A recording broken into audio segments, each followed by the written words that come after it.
Neler çaldın bu savaşta sen, galip adın gezdi cahanı.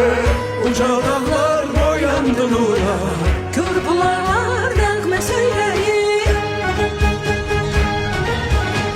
yollar boyu açıldı güller, ay yıldızlı bayraklar koşar. Xarı bülbül qalxıbdı təzə tər. Bayram edir cəng ilə susar, igid əskər ağ olsun özün. Sağ ol desəm arzalar sənə, Azad edib torpaqlarını, fərəh verdin millətinə.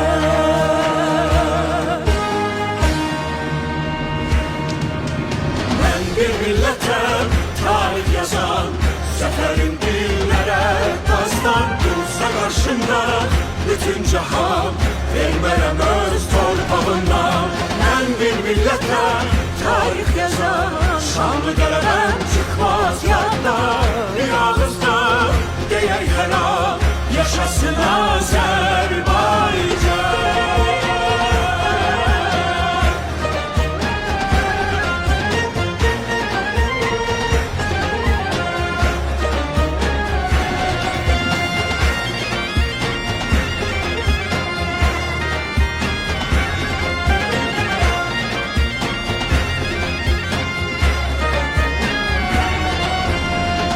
Milletimiz hak yolcusu, hakkınızı dönen değil.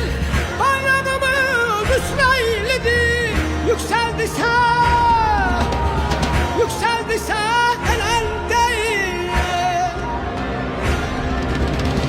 Bu bayramda ölmez ruhum, hem geçmişti hem gelecek yurdumuzun.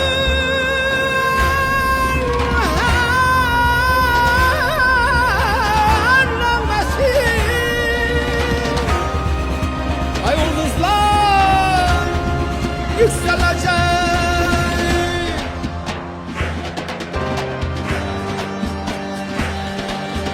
Mən bir millətəm, tarix yazan, Zəfərim dillərə dastan. dursa qarşımda bütün cahan, vermərəm öz torpağımdan.